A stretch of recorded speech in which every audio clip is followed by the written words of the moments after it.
Dear all, in our previous lecture we had seen about the flywheel, the construction of a flywheel, then how the fluctuation of energy takes place in a flywheel and the expression for the fluctuation of energy. There is actually also fluctuation of speed that is associated with the fluctuation of energy.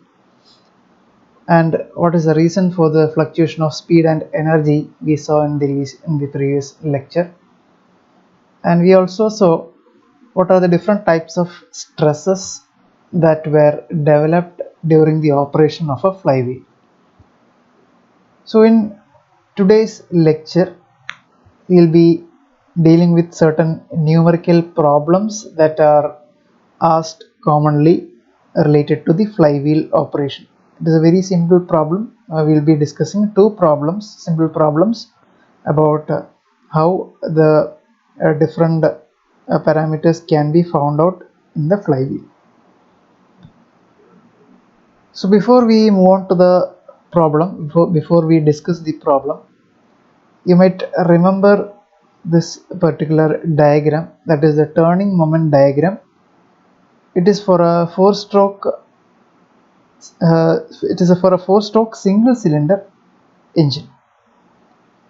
So for a four-stroke internal combustion engine with a single cylinder, this is the turning moment diagram. So what is a turning moment diagram? Turning moment diagram actually is or shows the turning moments that are developed during the different strokes of working of a four-stroke cycle engine. Actually, a turning moment diagram can be drawn for a two-stroke engine as well as for a four-stroke engine, steam engine, etc. A lot of diagrams are there, but here we are dealing only with the four-stroke engine, a four-stroke internal combustion engine for a single cylinder as well as for a multi-cylinder. So this is the diagram for a single cylinder engine. Now we know that for a four-stroke engine there are four different strokes: the suction stroke, compression, working or the expansion stroke, and finally the exhaust stroke. And for each of these, or during each of these strokes, the crank angles will be different. And during the operation of this, or during the different cycles, different turning moments will be experienced at the flywheel. So turning moment diagram actually is a diagram which shows the turning moment experienced in the flywheel versus the crank angle. And the area under the turning moment diagram actually gives you the work done per cycle. So if you take the area under this diagram, it will give you the work done. So that is about the turning moment diagram.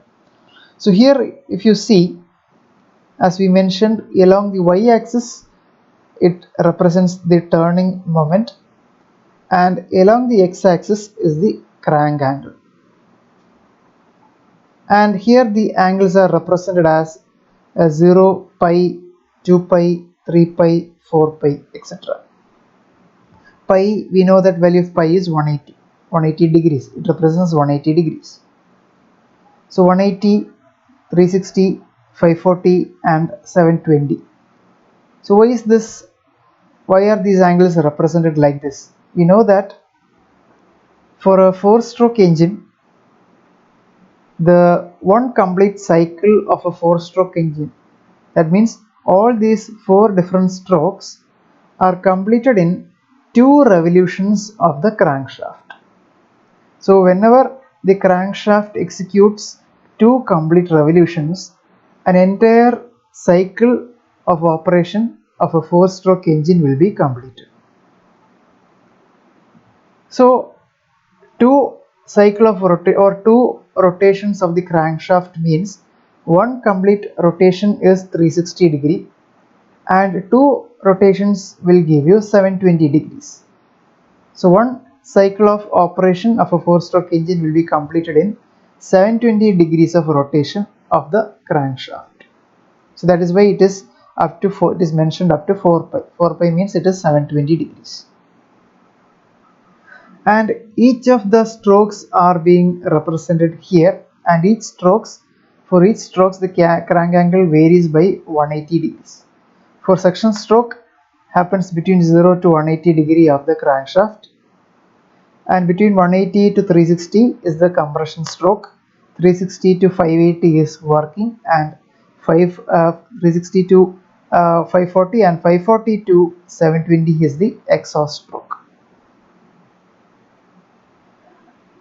Now the loops are being shown like this. That means the variation of the torque with the crank angle is being shown by means of the curves. During the suction stroke, we can see that there is a negative loop here because it is lying below 0. There is a negative loop. So this means that the area, as I told, the area under the curve gives you the work done. So here it is a negative work, which means work is done on the engine in order to move the piston. So we know that during the suction stroke the piston has to be moved downwards and a partial vacuum has to be created inside the engine cylinder so that air or the air fuel mixture is taken into the engine cylinder. So when suction stroke happens, a low pressure will be built inside the engine cylinder so that outside air or the air fuel mixture will be coming into the engine cylinder. So for that some work has to be done on the engine, and that is why it is a negative loop. Work is done on the engine. So the convention is, we know that whenever work is done by a system, it is taken as positive, and whenever work is done on a system, it is taken as negative. So that is why here it is negative. Work is done on the engine.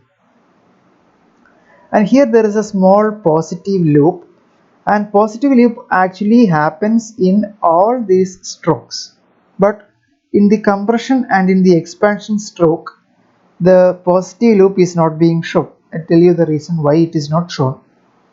So this positive loop means that it represents the inertia force. So the inertia force actually is an opposite force to the work that is done by the system. Inertia, it actually is the resistance.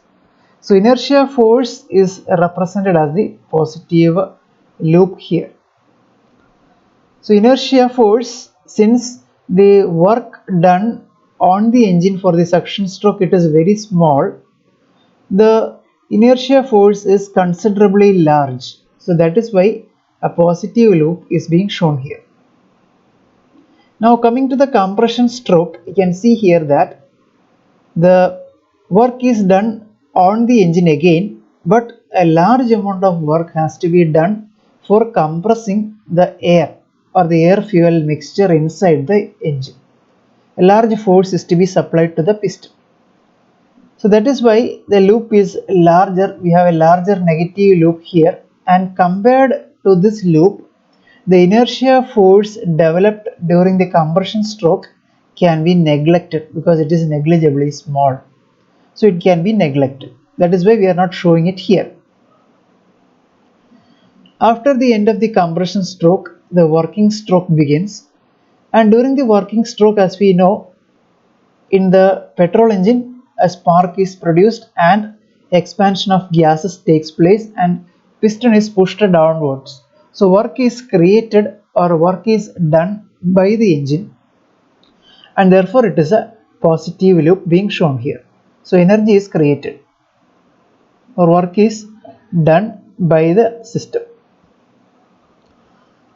So that is shown as a positive loop here, and again as in the similar case, previous case, the inertia force is there but it is comparatively negligible, and so we are not showing any inertia force during the working stroke also. At the end of the working stroke we have the exhaust stroke. Again a small amount of work or small amount of energy needs to be supplied to the engine for doing the exhaust stroke. During exhaust stroke, as we know, the piston again moves from the bottom dead center to the top dead center. The exhaust valve opens and the exhaust gases are pushed outwards to the exhaust manifold. So for that, some work is needed to be done on the engine, and that is represented by this negative loop. Work is done on the engine for the exhaust stroke. Similarly, here also an inertia force is there, and inertia force compared to the work that is done on the engine, the inertia force is considerably large, so it is being shown here, similar to the suction stroke. So only during the suction stroke and exhaust stroke we show the inertia force or the energy developed due to inertia as the positive loops. In compression and working strokes, since the energy or the work done is larger, we are not able to, or we are neglecting the inertia, the effects due to inertia force. So this is the turning moment diagram for a single cylinder 4-stroke IC engine. Now coming to a multi-cylinder engine, we have multiple number of engine cylinders that are producing energies, and the turning moment diagram for a multi-cylinder engine is being shown here. And before we move on, some more things which I would like to mention is, during the working stroke, as we know, the maximum amount of energy or the power is produced in the working stroke, and this shows the maximum torque that is developed, maximum turning moment, it is not torque, the maximum turning moment or torque that is developed during the working stroke, and the mean stroke is the average stroke, that is average turning moment that is developed for all these strokes. So this is the mean torque or mean resisting torque line shown like this,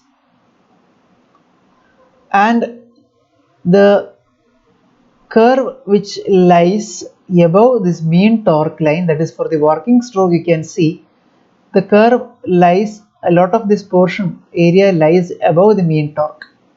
So this much area, that is the area that is developed, so this much area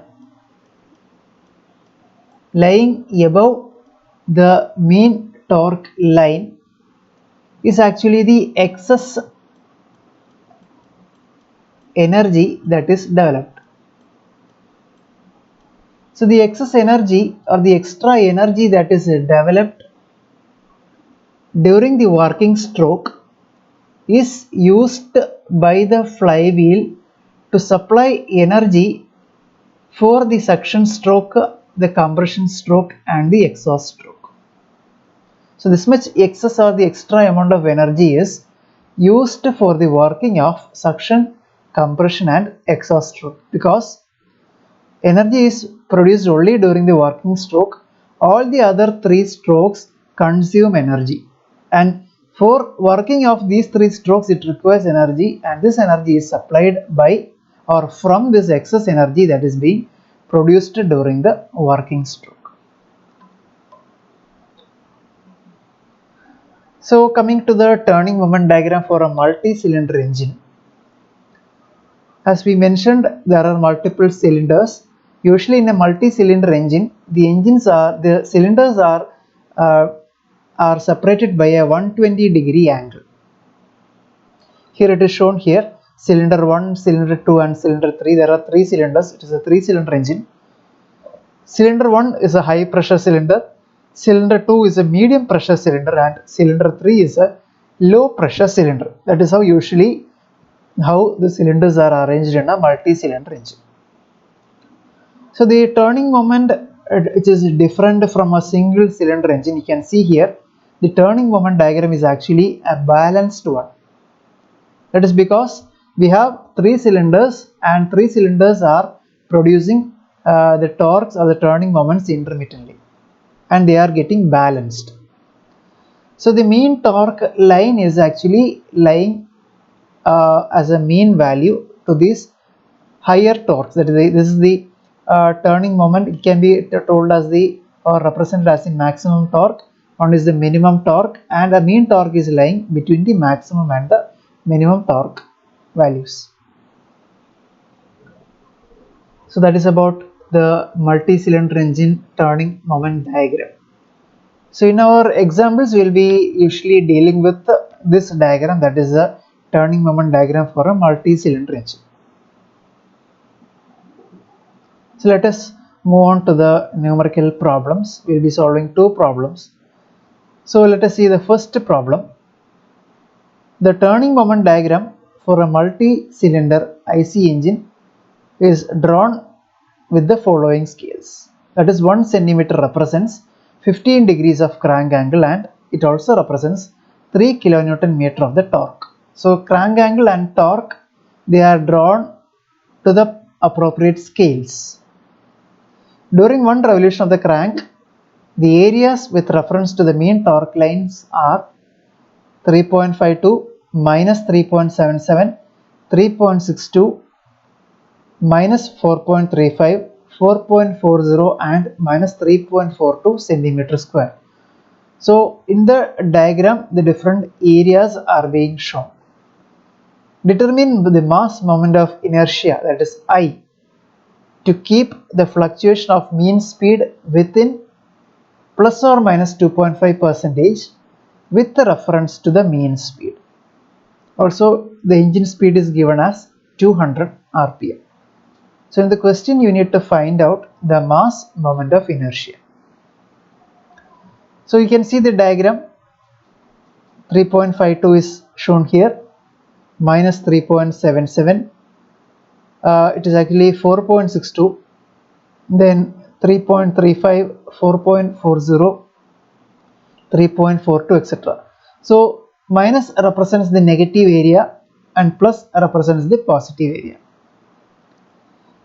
So you can see the turning moment diagram of the multi-cylinder engine here, with the torque or the turning moment along the y-axis and crank angle along the x-axis.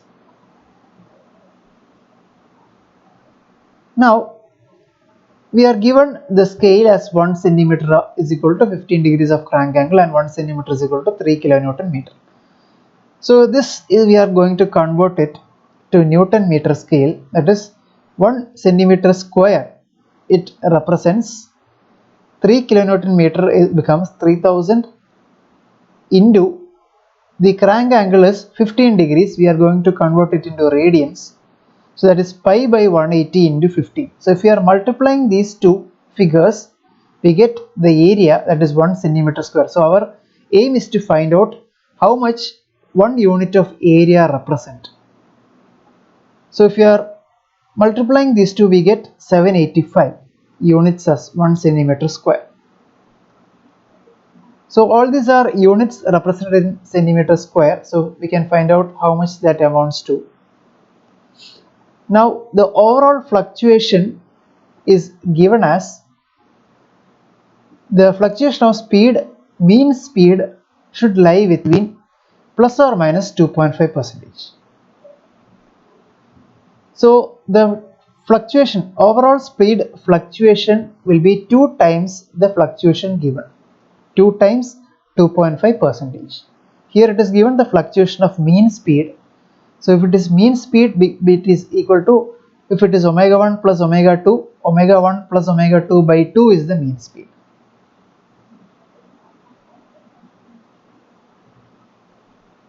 Sorry, the average speed is omega 1 plus omega 2 by 2. So the fluctuation of mean speed is given as 2 times the 2.5%.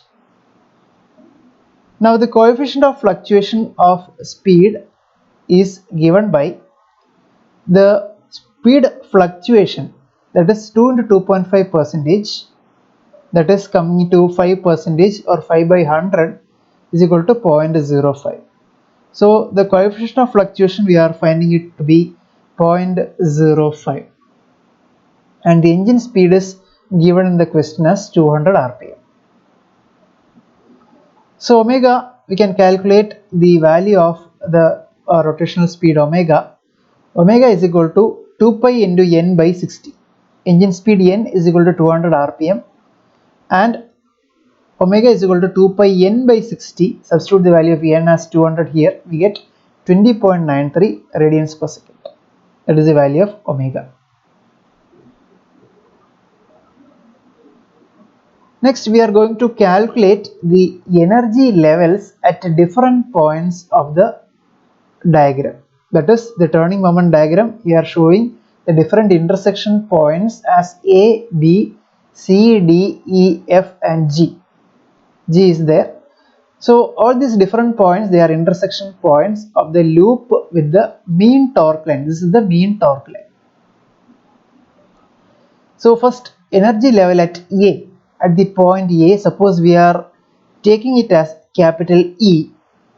Then to calculate the energy level at the point B, we can just add this energy, this amount, this area represents the energy level, as I told you, the work done or the energy. So we can simply add this quantity to the first initial value E. So energy value at energy at the point B will be equal to E plus 3.52 and energy at the point C will be equal to E plus 3.52 minus 3.77 because this is negative, so we have to take minus 3.77 and energy at the point D will be equal to E plus 3.52 minus 3.77 plus 4.62. Energy at the point E will be E plus 3.52 minus 3.77 plus 4.62 minus 3.35. Coming to F, again we have to add 4.40 to the previous values, and coming to G, again minus 3.42 will be added. So that is shown here, energy level at the different points. And finally we can see that if the value of energy level at A, we took it as E centimeter square, then at the point G also, when we calculate, we get the value of energy level as the same value, the initial value. That means the energy level at the initial point and the energy level at the final point are the same, or it should be the same. So they will be equal at the starting and the ending points. And from these energy levels we can find out the maximum energy and the minimum energy. So maximum energy occurs at the point B, that is E plus 3.52, and the minimum energy occurs at the point E, that is E minus 0.98. So looking at the values which we got, the maximum value is obtained at B and the minimum value is obtained at E. So we have written it, the maximum and minimum energies as E max and E minimum. Now the fluctuation of energy will be the difference between the maximum and minimum energy, that is E maximum minus E minimum. That is delta E, the change in energy delta E is E max minus E minimum. So that is again equal to, we have derived the expression for the change of energy or the fluctuation of energy as mass moment of inertia I into coefficient of fluctuation Ks into omega square. This was one of the expression which we derived for the change of energy. So delta is I into Ks into omega square, and we have written the fluctuation of speed, fluctuation of energy, that is 3532.5. I will tell you how we got this 3532.5. So 3532.5 is equal to I into K value is 0.05 which we derived earlier into 20.93 omega, we got it as 20.93 the whole square. So that will come to the value 169 kilogram meter square, that is the mass moment of inertia. So this 3532.5 actually is found out from the total energy, that is we know that delta E is equal to the difference between E max and E minimum. So if we take the difference between these two, that is E plus 3.52 minus E minus 0.98, so that becomes E and E will cancel off and we get 3.52 plus minus and minus, again it will become plus 0.98.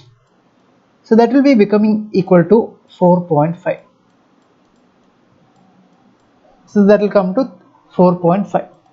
So this 4.5 represents the change in energy.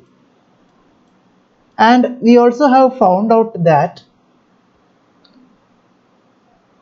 1 unit of energy or 1 centimeter square is equal to 785 Newton meter. So here we have to multiply 785 into the 4.5 which we got. So 785 into 4.5 will give you 3532.5. So that is how we calculated the total change of energy here. The change of energy calculated from this. So when we calculated this, we got the change of energy, and in order to convert that into proper units, we have to multiply the unit according to its scale. So according to the scale, 1 centimeter square was found out to be 785 Newton meter. So 785 into 4.5, that is E plus 3.52 minus E minus 0.98 will give you 4.5. So 4.5 into 785 will give you 3532.5. From this expression, we found out the mass moment of inertia as 169 kilogram meter square. So that is the solution to the problem. We are asked to find out the mass moment of inertia. So this is one type of problem which can be asked regarding the flywheel. Now another type of problem which can be used or which can be asked about flywheel is to find out the mass of the flywheel. Here we are asked to find out the mass of the flywheel. So let us look the problem. A single cylinder 4-stroke petrol engine, so it is a single cylinder engine, 4-stroke engine, develops 18.4 kilowatt power at a mean speed of 300 rpm. The work done during suction and exhaust strokes can be neglected. Work done by the gases during the explosion means the expansion stroke, is 3 times the work done during the compression stroke. So work done during expansion stroke is 3 times the work done during compression stroke, and they are represented as triangles. Determine the mass of the flywheel to prevent a fluctuation of speed greater than 2% from the mean speed. Flywheel diameter is given, it is taken as 1.5 meters. So here you are asked to determine the mass of the flywheel. So we are writing down the given parameters. We are given the power developed as 18.4 kilowatt, and the mean speed of the engine is given as 300 rpm, so mean speed n is 300. Fluctuation of speed is mentioned to be not greater than plus or minus 2%. Diameter of the flywheel is given. So if you are drawing the turning moment diagram for a single cylinder engine, we can represent like this. Here it is also told that we can represent the diagram by triangles. So work done is represented here as triangle. So we have 2 strokes here, the compression stroke and the expansion stroke. As we mentioned before, 0 to pi represents the suction stroke, pi to 2 pi represents compression, 2 pi to 3 pi it represents the expansion stroke, 3 pi to 4 pi represents the expansions, the exhaust stroke. And here it is also mentioned the work done during the suction and the exhaust strokes can be neglected. So there is no need for us to draw any triangles or any figures during the suction stroke and the exhaust stroke. For the compression stroke, we know that the work done is negative, so it will come down to the negative area, and the work done during the expansion stroke is positive, that is why we are drawing it in the positive area. Now the mean torque line, the value of the mean torque we have to find out. We just can draw a line like this for the time being. We don't know the value here, we are just drawing the mean torque line. Now here we are making two assumptions, that is height of the triangle during compression stroke is represented by x. So this is the triangle which represent the compression stroke, and let the height of the triangle be x, and during the expansion stroke or the working stroke, the height of the triangle, let it be equal to y. So we are assuming x and y to be the height of the triangles during the compression stroke and the expansion stroke respectively. And the work done in the expansion stroke was given to be 3 times that of the compression stroke. So you know that these are triangles, so the area under the triangle will give you the work done. So this area will represent the work done. So in order to find out the area, we know that the area of a triangle is half into base into height. The base is from pi to 2 pi, the value will be pi, and here the height is x. The height of the triangle is equal to x. So if we use the formula half bh, base is pi, so half into pi into height is x, or pi x by 2. So the area of the triangle will be equal to pi x by 2. And the area of the second triangle will be similarly equal to pi into y by 2, because pi is the base here and y is the height. So pi into y by 2 represents the area of this triangle. Now it is given that the work done during the expansion stroke, that is pi into y by 2 is equal to 3 times the area of the work done for the compression stroke, that is pi into x by 2. So that is pi into y by 2 will be equal to 3 into pi x by 2. So that is given here. Pi into y by 2 is 3 into pi x by 2. Or if we simplify, we can write it as y is equal to 3x. Now the net work done is given as 18.4 kilowatt. You convert it into Newton meter. 1 kilowatt is equal to 1000 Newton meter. So 18.4 kilowatt is equal to 18.4 into 1000 Newton meter. That is 18400 Newton meter. It is the work done per second. And the number of cycles per second is calculated as, you know that it is 300 rotations per minute. It is a mean speed. So again, 3 per second you have to divide it by 60, and again multiply it by 2, that is, or again divide it by 2, because it is a mean speed. So to get the actual speed, we have to again divide it by 2 as in the previous question. So here it comes to 300 by 120, that is equal to 2.5. So number of cycles per second is calculated as 2.5.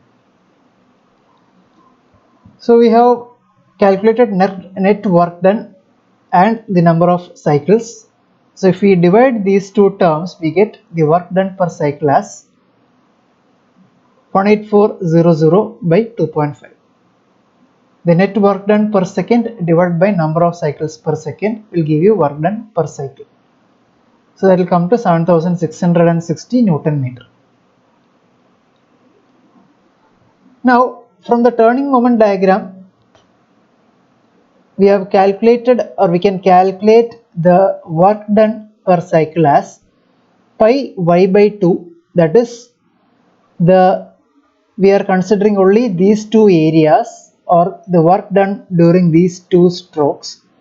So the difference between these two strokes will give you the excess or the extra energy or the work done. So here the work is done on the engine and here the work is done by the engine. Always this will be greater.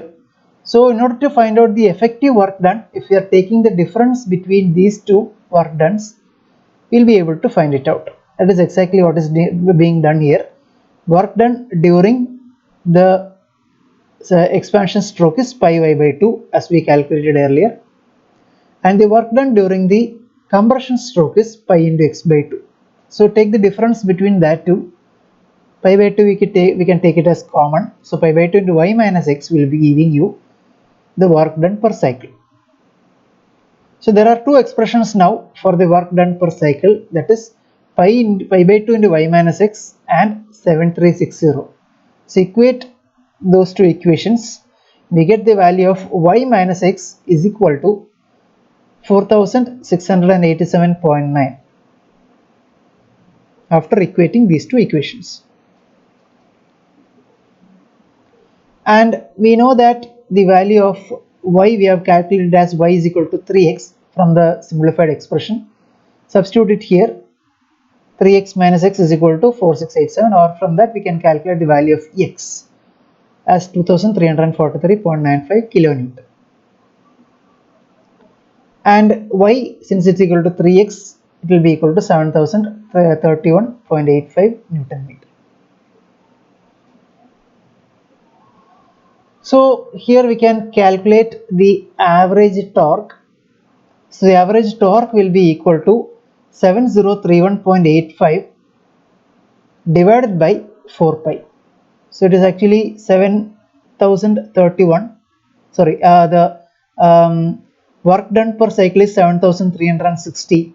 So the work done per cycle is 7360 divided by 4 pi. So what we are doing here is the work done for the entire cycle or the entire operation is found out as 7360.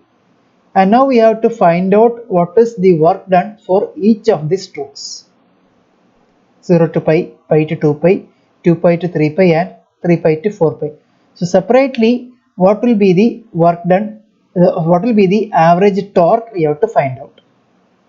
So that is why we are dividing 7360, that is the work done per cycle, by the total crank angle 4 pi. So when we divide these two, we will be getting 586 Newton meter, that will be the mean torque. So that is the total work done, that is 7360, divided by the total crank angle, that is 4 pi, will give you the mean torque, that is the torque acting on the flywheel at each point of time or each stroke. That is the mean torque, 586. Now the fluctuation of energy can be shown by the shaded area.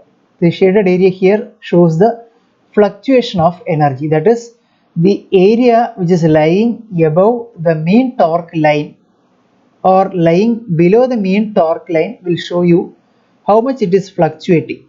So here some of the area is lying above the mean torque line, that will give you the fluctuation of energy.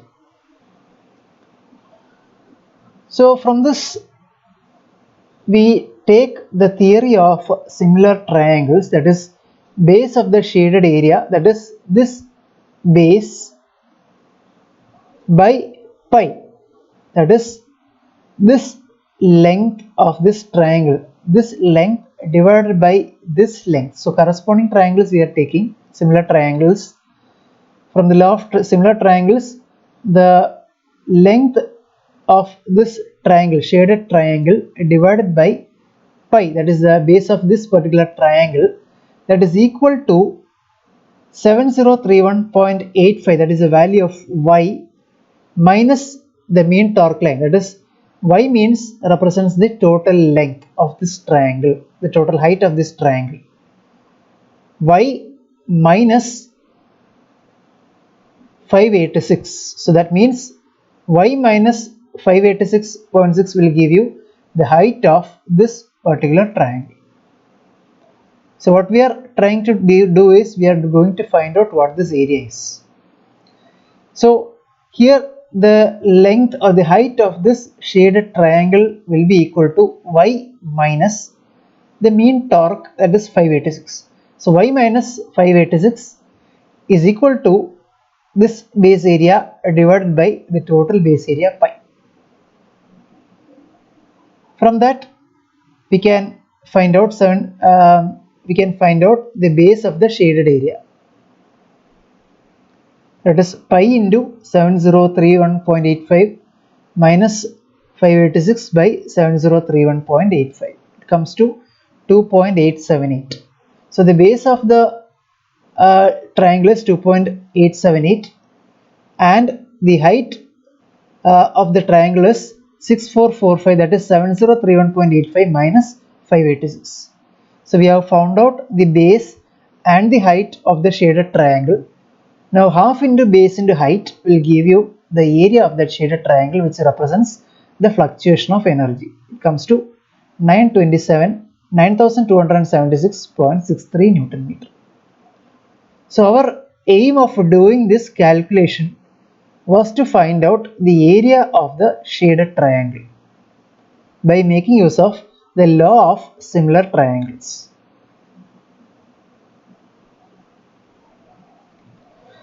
So once we have found out the fluctuation of energy or the change in energy, we know that delta E is equal to I into Ks into omega square. I is the mass moment of inertia, Ks is the fluctuation of energy, coefficient of fluctuation of energy, and omega is the rotational speed.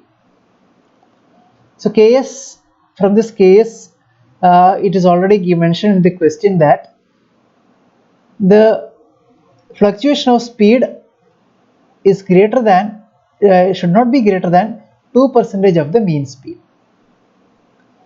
So 2 into 2%, that is 4%, comes to 0.04. So Ks is actually the fluctuation of speed, Ks. So 4 by 100 comes to 0.04. And omega, the rotation omega radian speed, is equal to 2 pi n by 60. N is given as 300.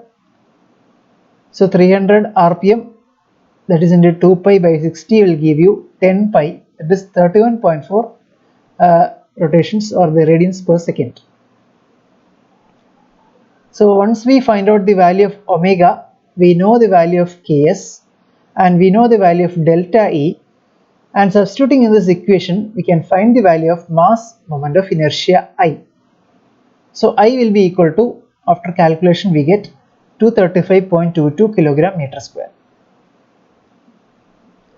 Now we know that flywheel is actually a rotating disc. The problem we are doing here is that of a flywheel, and flywheel is actually a rotating disc. It can be considered to be a rotating disc. And moment of inertia, the expression for a rotating disc is I is equal to mr square. So when I is equal to mr square, m is the mass, r is the radius, and I is the mass moment of inertia. So we have found out the value of I as 235.22. The radius, the diameter is already given for the flywheel as 1.5 meter. So the diameter by 2 will give you the radius, that is 0.75 meter. So now substitute the values in this equation. We get m is equal to I by r square, or I value 235.22 divided by 0.75, radius is 0.75 the whole square. We get the mass as 418.17 kilograms. So here our objective was to find out the mass of the flywheel. Mass of the flywheel is calculated from this expression I is equal to mr square, and before that we calculated the value of I, the mass moment of inertia, using the previous equation delta E is equal to I into Ks into omega square. I hope both the problems are clear. Kindly go through these two problems and how they are solved, and how the turning moment diagrams are represented for a single cylinder and a 4-stroke engine, and slight theory behind the turning moment diagram also you should understand. Thank you.